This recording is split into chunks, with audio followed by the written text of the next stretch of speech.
So fasting, it just means you choose when you eat and when you don't eat. It's that simple.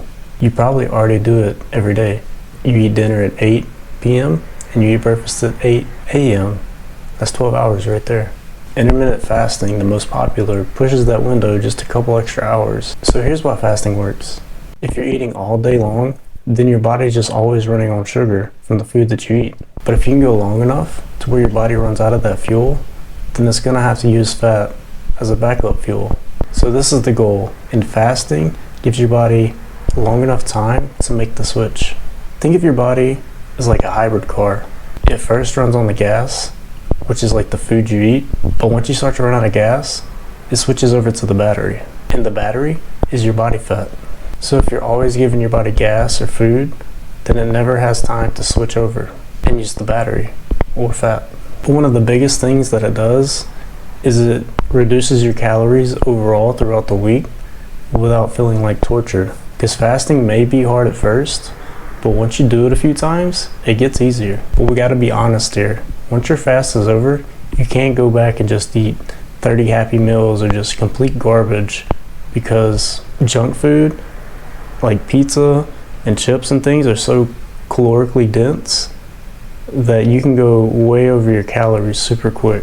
So you're still gonna have to eat healthy. So in that way, fasting isn't a magic pill, but it's a really helpful tool that's very effective. So to lose 1 pound of fat per week, you have to eat in a caloric deficit of 3,500 calories. Enough junk food can surpass that quickly. So no, fasting isn't magic. You could still overeat in your eating window. Not all fasting is the same. There are different types for different goals and different levels. The most popular is the 16-8 fast. That's where you go 16 hours without eating, and you can eat all your calories in an 8-hour eating window. So what that could look like is you stop eating at 8 p.m. and then you don't eat till lunch, noon the next day, which most people probably already do. Next, there's the OMAD fasting schedule, and OMAD stands for 1 meal a day. Next, you have what's called a monk fast, and that's where you fast for 36 hours, which me personally, I feel like is the best one.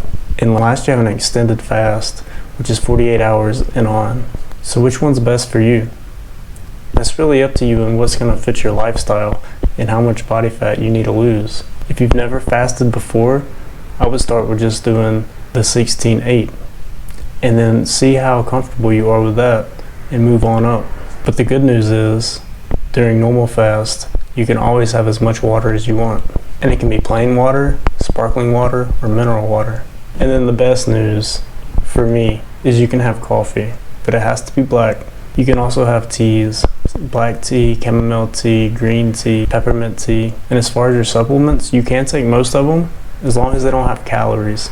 So what you can't take is collagen, whey protein, and what you can take is multivitamins, your creatine, and your electrolytes, as long as there's 0 calories. I know a popular one is the Element, but if you want to go the cheap version, you could just do some salt with a squeezed lemon and water.